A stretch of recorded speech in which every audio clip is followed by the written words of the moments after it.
Presidential Broadcast Service. Radyo Pilipinas. Radyo Publiko Ng bagong Pilipinas para sa bagong Pilipino. Naghahatid ng mahahalagang balita at impormasyon na guugnay ng pamahalaan sa sambayanan. Tulay sa himpapawid ng serbisyo publiko. Radyo Pilipinas. Radyo Publiko. Ang boses ng Pangulo. Sa Iloilo, Radyo Pilipinas. 585 AM. Philippine Standard Time, alas 4 sa isa hapon. Gikan sa hulot balitaan sa PBS, Radio Pilipinas, Iloilo. Gintipon sang bugos nga puwersa sa News and Public Affairs Division. Mga pagsaysay sa mga hitabo o aksyon, mga pananawan, kag desisyon, mga hibubunon sang apektuhan nga sektor, mga dalagpo nga balita diri sa Iloilo. Kag iban nga bahin sang Kabisayan nagkatungdan. Mga balita nga natipon sa sulod sang nagligad nga 24 oras. Inyo mapatian sa Headliners Was. Kagkaroon, yari ang inyong PBS News Team.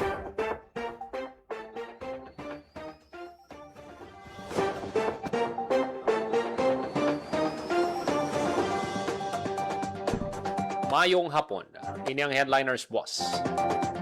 Huwebes, Hulyo 2, tuig 2026. Yan ang inyong tagbalita, Joseph Paul Noblesa Tarosa.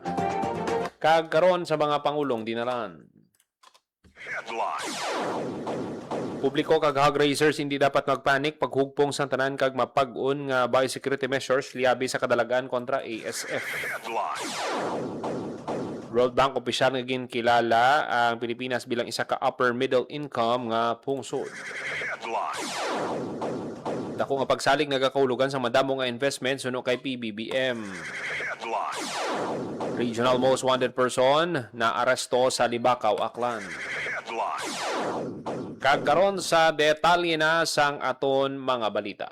Radyo Pilipinas. Radyo Pilipinas News. Radyo Pilipinas. Radyo Pilipinas News. Radyo Pilipinas. Radyo Pilipinas News. Publiko kag hog raisers hindi dapat magpanik paghugpong sa tanan kag mapag-on nga biosecurity measures liabi sa kadalagan kontra ASF. Detalye sa balita, JP. Radyo Pilipinas. Radyo Pilipinas. Report.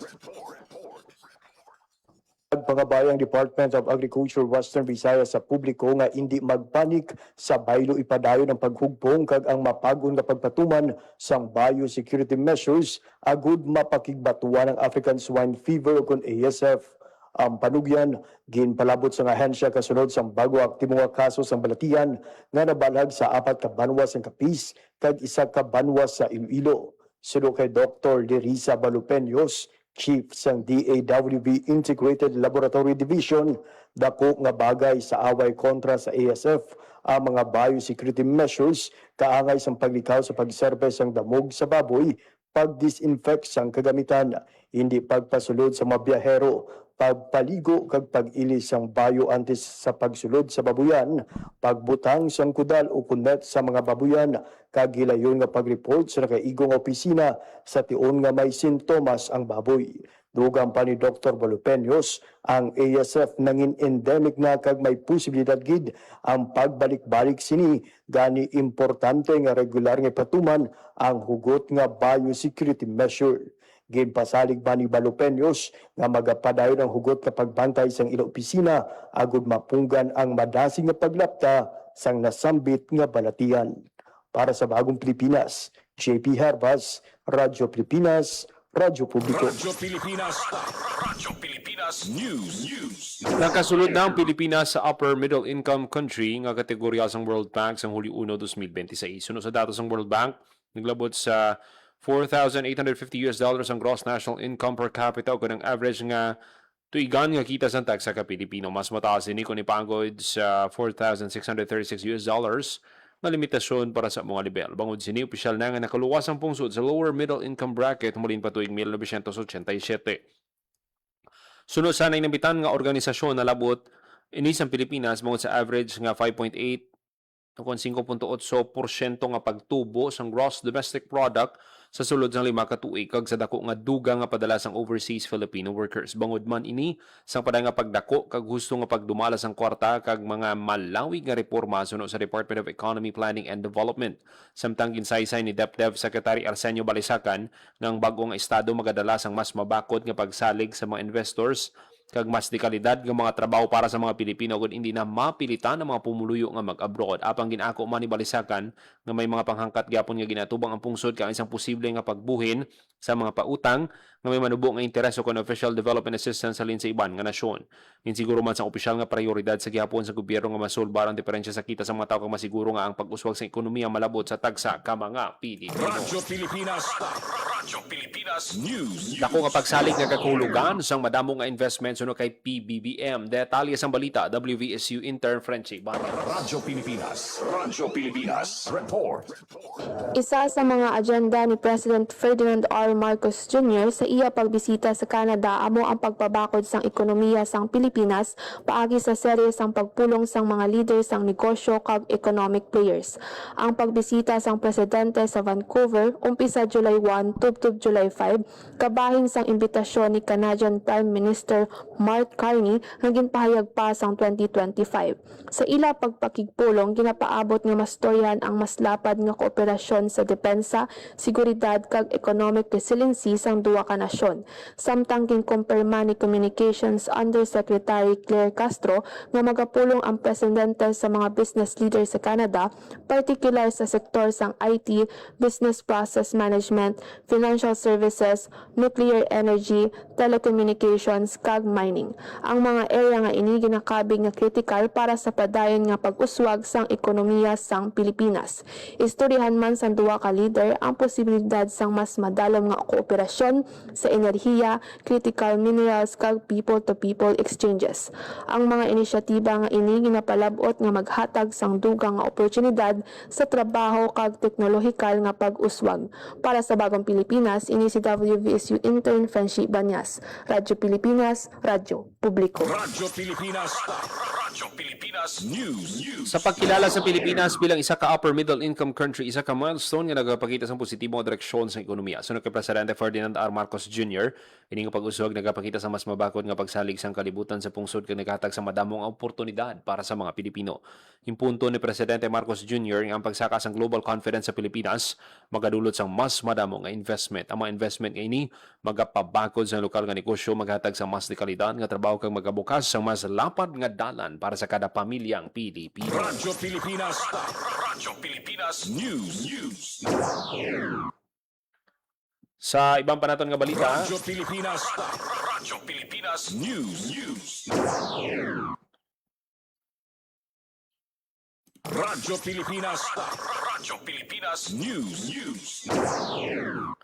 magabukas ang mas madamo nga obra investments kag oportunidad para sa mga Pilipinong pagdeklara sa pungsod bilang isa ka upper middle income country. Ini ang ginatag ni Executive Secretary Ralph Recto matapos ginkabig sa Malacañang ang sining bag-o nga milestone sang pungsod. So kay Recto, ang ining atikang nagapakita sa mas malikon nga ekonomiya sa idalon sa Marcos administration kag hindi lang ini basta-basta nga titulo kundi senyales nga padayon gid nga nagauswag ang pungsod. Ang ining achievement ang nabase man sa pinakauling nga report ng World Bank sa diin naka-record ang Pilipinas sa malapad nga economic expansion kay nag-average ang 5.8% nga annual gross domestic products na nagligad nga 5 ka tuig. Radyo Pilipinas. Radyo Pilipinas News. Probinsya sang Iloilo nakabalag sang isa ka ginasuspetsahang kaso sang rabies, pasyente nagtaliwan. Detalye sang balita, Marian Grace Erenieta. Nabalhag sang isa ka ginapasuni kaso sang rabies ang probinsya sang Iloilo sining nga tuig 2026. Sa interview sang Radyo Pilipinas Iloilo kay Dr. Rodney Labis, head sang Health Service Delivery Division sang Iloilo Provincial Health Office, ginpahayag niya nga ang pasyente isa ka 47 anyos nga lalaki gikan sa munisipalidad sang Igbaras nga ginkagat sang ido. Antes ginadmit sa ospital, naka-eksperyensya ang pasyente sang pananakit sang lawas, kabudlay sa pagtulon, delirium kag halusinasyon. Nagtaliwan ang pasyente sang Hunyo 18.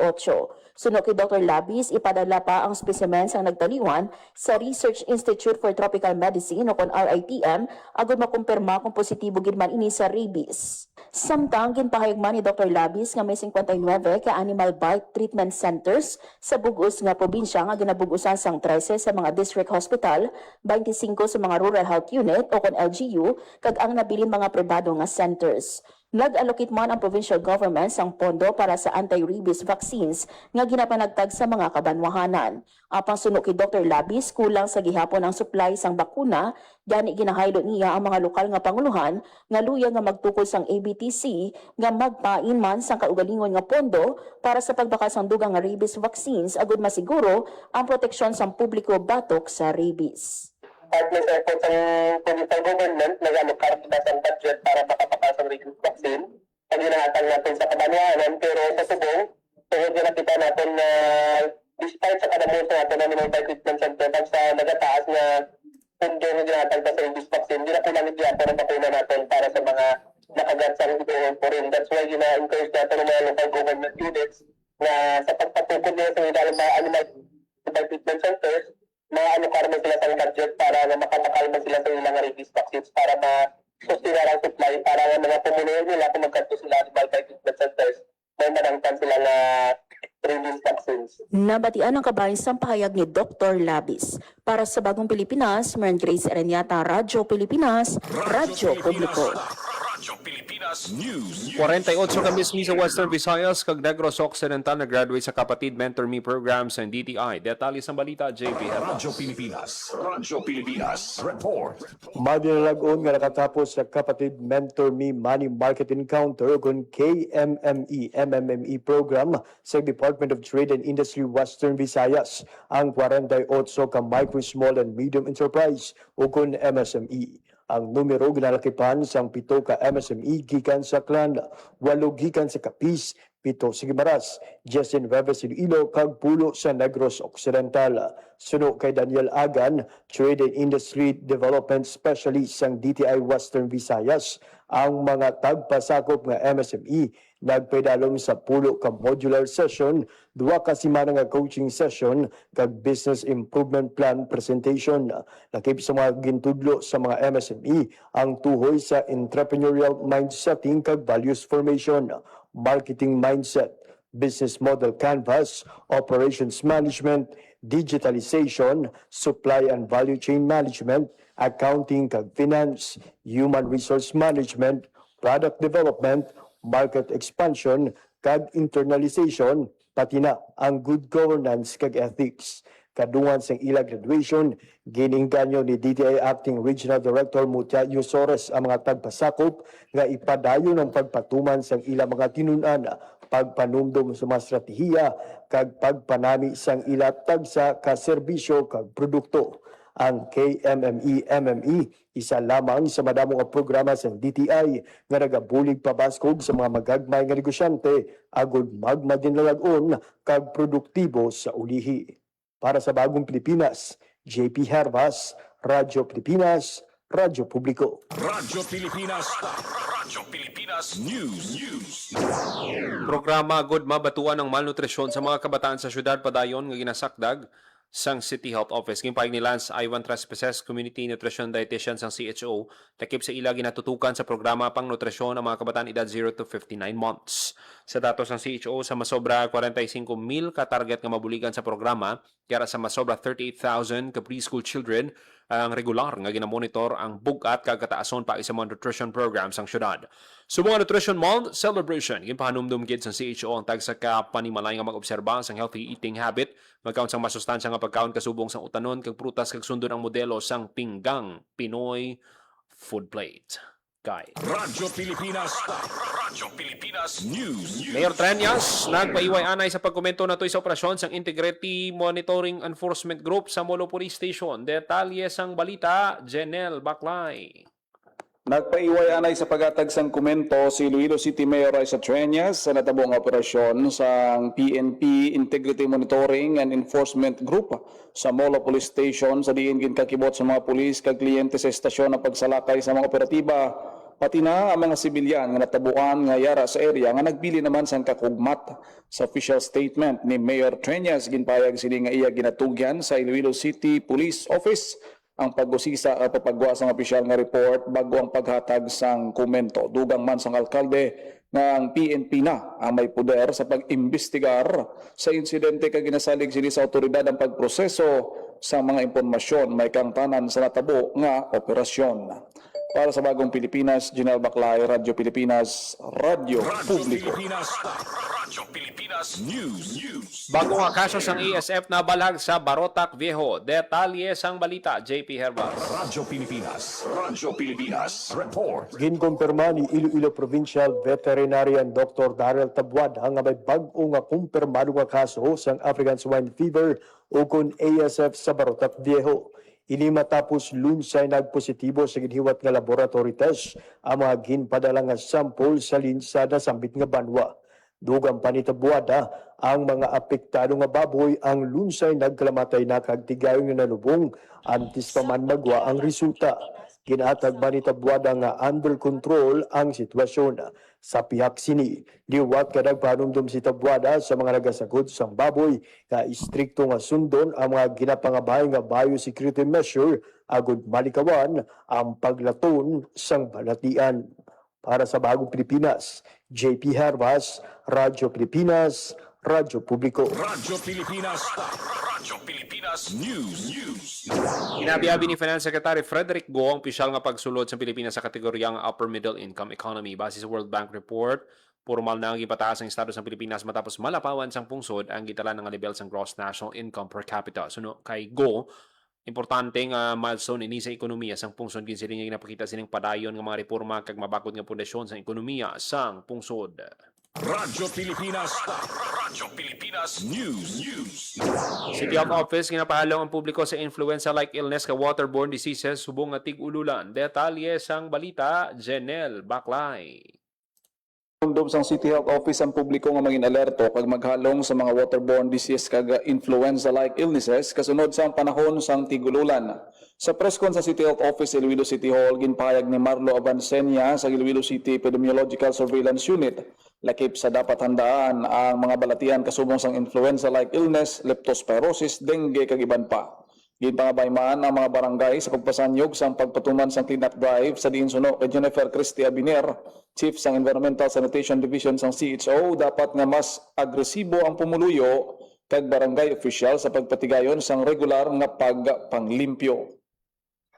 Hinamutan niya ang atong barangay officials, especially ang atong kapitan nga dapat may aragin siya nga sustainability in terms of the cleanup drive. Hindi lang only Sabado. For the Sabado, syempre ang iba may mga from Monday to Friday, but gina-encourage din naman kada, especially kung hindi lang naman sa tag-ululan, ano ang lamok na damo, but also sa hot season nato ni aragin. Inarekomenda man sang CHO ang seryoso nga pagpatuman sang 5S o Conserve and Destroy Self-Protection Measures, seek early consultation, support misting, kag sustained hydration. Para sa Bagong Pilipinas, General Baclay, Radyo Pilipinas, Radyo Publiko. Radyo Pilipinas News. Nominasyon para sa 2026 IDLAB Awards ginbuksan. Detalye sang balita, Hope Torrechante. Radyo Pilipinas Report. Nagapanawagon ang Department of Science and Technology Region 6 sa mga institusyon kag organisasyon sa Western Visayas nga mag-nominate sa mga outstanding nga mga researcher, scientist, engineer kag innovator nga may ara sang makabuluhan nga kontribusyon sa siyensya, teknolohiya, panalawsaw kag inobasyon. Naibaluan nga ang IDLAB Awards nagatuyo nga magkilala sa mga individual nga nagabulig sa pagsabat sa mga kinahanglanon sang komunidad kag sang rehiyon. Ang nominasyon bukas tubtob August 14, 2026 sa 3 ka kategorya: ang Basic Research, Applied Research kag Independent Innovator. Ang IDLAB Awards 2026 ang ikatatlo na nga edisyon sang pagkilala kag ginahiwat kada duha ka tuig. Nagsugod ini sang 2022 kag ginsundan sang 2024. Para sa Bagong Pilipinas, Hope Trichante, Radyo Pilipinas, Radyo Publiko. Radyo Pilipinas News. Ginpabugal sang Department of Economy Planning and Development nga nalabot na sa Pilipinas ang estado sang upper middle income country suno sa World Bank. Suno kay Development Planning Secretary Arsenio Balisacan, sa inika maragtason nga hitabo nga resulta sang tayuyon nga pag-uswag sa ekonomiya kag maayo nga pagdumalahan. Base sa income assessment ng World Bank sa Miyerkules Hulyo 1 naglabot sa $4,850. Ang gross national income per capita sa pungsod nga naglabaw sa $4,636 nga threshold. Ang mga nag-amot nga factors umang pagtubos ang gross domestic product ang pungsod nga naglabot sa 5.8% humalin 2021 tubtob 2025 remittances salin sa OFW kag pag-chairman sang Pilipinas sa ASEAN subong nga tuiging pagnibalasakan sa piyak sang lokal kag pangkalibutanon nga pagpanghangkat padayon nga ginakampyon sang gobyerno inclusive growth nga nagatulod sa pag-uswag sa Radyo Pilipinas News. samtang sa ibang panaton nga balita. Radyo Pilipinas News. Radyo Pilipinas News. Antike magapatuman sa learning conference batok pagkalumos. Detalye sang balita ho. Radyo Pilipinas Report. Magahiwat ang probinsya sang Antique sang Learning Conference kontra pagkalumot sa July 7, 2026. Suno kay Provincial Disaster Risk Reduction and Management Office Head Broderick Train, katuyuan sa aktibidad nga maistoryahan ang kaso sang pagkalumos kag mga tikang agud mapahagan-hagan o kon matap na ang kaso sang pagkalumos sa probinsya. Isa man sa mga ginalauman nga mangin highlight sa lihok ang pagpasad sang drowning prevention plan. Pasakupan ang komperensya sang tanan nga miyembro sang Provincial Disaster Risk Reduction and Management Council. Ilabi na sang sektor sang edukasyon agud mapalapnag ang mensahe sa kabataan. Ang learning conference sa drowning prevention kabahin sa mga aktibidad sang probinsya kadungan sang National Disaster Resilience Month sini nga July 2026 nga may tema naghahanda at kumikilos tungo sa panatag na bagong Pilipinas. Para sa bagong Pilipinas, Hope Trichante, Radyo Pilipinas, Radyo Publiko. Radyo Pilipinas News. Klase sa mga hapon nga Hulyo 2 sa Libertad Antique suspendido. Detalye sang balita ho. Radyo Pilipinas Report. Suspendido ang klase sa hapon, July 2 sa Banwasang Libertad sa probinsya sang Antique. Suno kay Mayor Maribeth Nicopior Lacerna, ang suspensyon epektibo ala-una sang hapon halin preschool tubtob senior high school, pribado man o kon pampubliko nga bulutuan sa Banwa. Inibangod sang malain nga tiempo tugas sang habagat. Ginpangabay naman sang alkalde ang tanan nga mag-monitor sang lakat sang panahon. Para sa bagong Pilipinas, Hope Trichante, Radyo Pilipinas, Radyo Publiko. Radyo Pilipinas News. Mga benepisyaryo sa Special Training for Employment Program nagbaton sang toolkits gikan sa TESDA Antique. Detalye sang balita, Marian Grace Aranieta. Radyo Pilipinas Report. Nagbaton sang toolkits ang mga benepisyaryo sang Special Training for Employment Program o kon STEP gikan sa Technical Education and Skills Development Authority o kon TESDA Antique sining karon lang. Ang mga benepisyaryo nakatapos ang nanuhay-tuhay nga STEP qualifications nga ginpatuman sang TESDA Registered Tech Voc Institutions. Sa St. Anthony's College Incorporated, 25 ka benepisyaryo sang dressmaking NC2 ang nakabaton sang portable sewing machine, samtang 25 naman ang nagtapos sa shielded metal arc welding o kon SMAW NC1 ang nakabaton sang portable welding machines. Sa West Trade Technical Training and Assessment Center Incorporated, 25 ka graduates sang SMAW NC2 ang ginhatagan man sang portable welding machines. May 20 ka benepisyaryo sang produce organic concoctions and extracts leading to organic agriculture production NC2 ang nakabaton sang chef's knives, chopping boards, plastic pills kag weighing scales. Nagbaton man sang hydraulic jacks kag combination wrench sets ang 25 ka graduates sang driving NC2 sa Adolfo's International Technical Institution Incorporated. Samtang sa Santa Marta Training and Assessment Center Incorporated, 25 ka benepisyaryo sang plant crops nga nagapanguna sa Agricultural Crops Production NC2 ang ginhatagan sang manual knapsack sprayers, shovels, plastic pills kag bolos. Pakayag sang TESDA nga ang toolkit nga ginhatag nakalinya sa skills kag kompetensya nga natun-an sa mga benepisyaryo sa training kag ila man mausar ang skills sa pagpangita sang ubra o kung pagsugod sa kaugalingon nga panangabuhian.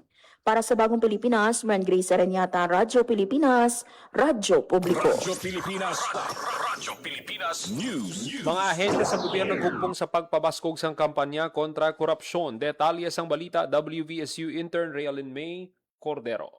Radyo Pilipinas. Radyo Pilipinas. Report. Nag-ugyon ang mga nanuhay-tuhay nga ahensya sang gobyerno agud pabaskugod ang kampanya kontra sa korupsyon. Paagi sa pagpatukod sang Philippine National Anti-Corruption Strategy, ginpangunahan ini sa Presidential United Nations Convention Against Corruption o kon UNCAC, Office of the Ombudsman, Department of Justice o kon DOJ, Commission on Audit o kon COA, kag Civil Service Commission o kon CEC.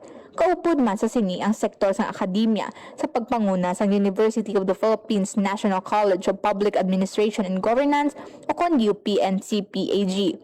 Tuyo sang nasambit nga estratehiya nga mapatuman ang isa ka whole of government approach kung sa diin ng framework makatipon sang dugang nga mga idea kag inputs halin sa nanuhay-tuhay nga sektor agud nga mas mabantayan kang mapabaskog ang pagbato sa korupsyon, ilabi na gid sa mga proyekto kag pondo sang gobyerno sa bilog nga pungsod sang Pilipinas. Para sa Bagong Pilipinas, ini si WBSU Intern Rail May Cordero, Radyo Pilipinas, Radyo Publiko. Radyo Pilipinas. Radyo Pilipinas News. Pagpanangtag sa ayuda sa mga PUV driver kag rider gintapos na sa DSWD. Detalye sa balita, WBSU Intern Frenchie Banyas. Gintapos na sa Department of Social Welfare and Development ang distribution sang tig 5,000 nga cash aid para sa masobrang 1.827 million ka PUV driver kag delivery rider nga naapektuhan sa padayon nga pagsaka sang presyo sang gatong. Suno kay DSWD Assistant Secretary Irene Dumlao, ginpatigayon ang payout halin Marso 17 tubtub Hunyo 30. Naglabot sa 9.139 billion ang kabug-usan nga napanghatag nga ayuda sa idalom sang Assistance to Individuals in Crisis Situations Program. Kinakadamo nga benepisyaryo amo ang mga tricycle driver, sunod na ang delivery riders, jeepney drivers, motorcycle taxi drivers kag TNVS drivers. Mas manubo sa target nga 2.4 million ang aktual nga nakabaton sang ayuda bangod ang iban sa listahan hindi na aktibo nga PUV driver o kung wala na sa pungsod. Kabahin ini sang programa nga uplift sang gobyerno nga nagatuyo buligan ang transport sector nga naapektuhan sang mahal nga presyo sang gatong. Para sa Bagong Pilipinas, ini si WBSU Intern Frenchie Banyas, Radyo Pilipinas, Radyo Publiko. Radyo Pilipinas. Radyo Pilipinas News. Imbida sa Department of Trade and Industry ang pila sa mga sikat nga snacks ang pungso para sa tangkong chips, tsokolate kag ang paborito sa tanang nga flavored cupcakes sa National Day celebration sa Pan Pacific Orchard, Singapore. Espesyal ini nga kaywatan tungod dungan ini sa pagsaulog sang Independence Day sa Pilipinas sa diing gintukod sang Philippine Embassy ang Taste of the Philippines Pavilion para sa sikat nga mga pagkaon nga Pinoy. Suno sa report, nakatilaw gid sa sining mga produkto ang mga opisyal sang gobyerno sa Singapore, mga foreign diplomat nga madalagong nga business leaders. Nagapati man ang DTI nga dako ini nga kahigayunan para sa mga local distributor kay exporter nga makasulod sa international business agud mas mapabakot ang mga lokal nga negosyo sa Pilipinas. Radyo Pilipinas. Radyo Pilipinas News. Ginmanduan ni Police Regional Office 6 Director Brigadier General Randolph Tuanyo ang Regional Investigation and Detective Management Division nga magiwat sa investigasyon may kang tanan sa pagsulod sang PNP IMEG sa Molo Police Station kung magserbis ang warrant para sa isa ka dismissed police officer. Sino kay Tuanyo, katuyuan sini nga ma-establishar ang tanang nga facts sa natabo nga operasyon. Gimanduan man sa opisyal ang Deputy Regional Director for Operations nga i-supervise ang investigasyon kalakip ng koordinasyon sa mga natungdan nga units. Nagkapabili naman nga komitidong PRO6 sa pagsuporta sa tanang lawful police operation samtang ginapasiguro ang profesionalismo in sakto nga koordinasyon kag respeto sa kinamatarong kag safety sa tanan nga pumuluyo nga apektado sa mga operasyon sang kapulisan. Radyo Pilipinas. Radyo Pilipinas News. DSW Field Office nag-release ang cash assistance sa 150 ka Gimaras noon nga partner beneficiaries ang Project Lawa kag Binhi. Detalye sang balita, Marian Grace Aranieta. Radyo Pilipinas. Radyo Pilipinas. Report. Nagbaton sang cash incentive ang 150 ka Gimarasnon nga partner beneficiary sang Project Local Adaptation to Water Access o kon LAWA kag Breaking Insufficiency through Nutritious Harvest for the Impoverished o kon binhi gikan sa Department of Social Welfare and Development Field Office 6. Kada partner beneficiary nagbaton sang tig 10,260 pesos bilang kompensasyon matapos ang 20 ka adlaw nga cash for work and training program. Ang mga partner beneficiary gikan sa mga barangay sang Bubog, Dasal, Maabay, Milan, kag Tanglad sa Cebu na Gimaras. Gimpangunahan sang Risk Resiliency Program Climate Change Adaptation and Mitigation sa idalom sang Disaster Response Management Division ang payout. Ang CFWT program nagahatag sang partisipante sang capacity building sessions kag hands-on activities nga nakasentro sa disaster preparedness, climate change adaptation kag sustainable management sang small farm reservoir. Ang small farm reservoir makabulig sa pagsabat sang kakulang sa pagkaon kag tubig, partikular sa mga lugar nga ginatumod climate vulnerable. Para sa Bagong Pilipinas, Man Grace Aranyata, Radyo Pilipinas, Radyo Publiko. Radyo Pilipinas. Radyo Pilipinas News. Defensor nagpahig sa suporta sa pagduso sang layi nga nagaban sa mga vape products. Detalye sang balita ho. Radyo Pilipinas. Radyo Pilipinas. Report. Payag sang suporta si Iloilo Governor Arthur Defensor Jr. sa panawagon nga magpasar sang layi nga magauntat sang vape products sa Pilipinas. Suno kay Defensor, ginsuportahan niya ang nangin panawagon ni Mayor Benjamin Magalong sang Baguio City nga nagapangabay sa Kongreso nga ipasar ang smoke-free and vape-free environment bill. Siling sang gobernador ang tikang hindi lang tuhoy sa regulasyon sang sigarilyo kag vape, kundi amuman sang pagpangapin sang ikaayong lawas sa mga pumuluyo, ilabi na sang kabataan. Para sa Bagong Pilipinas, Hope Trechante, Radyo Pilipinas, Radyo Publiko. Radyo Pilipinas. Radyo Pilipinas News. Arestado sang Police Regional Office 6 ang Regional Most Wanted Person sa ginlunsar nga operasyon sa Sitio Pula, Barangay Dalagsaan, Libakaw, Aklan. Ang suspect kilala nga si alias Agot, 25 anyos, kag residente sang Sitio Aytabag, Barangay Manika, Libakaw, Aklan. Kaso nga murder ang inapangatubang sang suspect. Natigang madagpan ang suspect isa ka adlaw matapos nagwa ang warrant of arrest batok sa iya sang Hunyo 30, 2026. Gintingob nga puwersa sa 1st Aklan Provincial Mobile Force Company, Libakaw Municipal Police Station, Regional Intelligence Unit 6, Aklan Police Provincial Office Intelligence and Investigation Unit, PIDMO Aklan Tracker Team, kag Aklan Maritime Police Station ang nagpatigayon sang operasyon. Suno kay PRO6 Director Brigadier General Randolph T. Tuanyo, hindi upang anuman nga panghangkat nga ginapangatuban sa kapulisan sa tagsa ka operasyon, mga prioridad gid nila nga maaresto ang mga may salabton sa layi. Radyo Pilipinas. Radyo Pilipinas News. Philippine Standard Time, 4:37 sa hapon. Kagamihan ito manatipon nga balita sang PBS Radio Pilipinas Iloilo News Team. Huwebes, Hulyo 2, tuig 2026. Para sa Bagong Pilipinas, Joseph Paul Noblesa Tarosa, Radio Pilipinas, Radio Publiko. Ang inyong tulay sa himpapawid ng serbisyo publiko. Ang Presidential Broadcast Service, Radyo Pilipinas, Radyo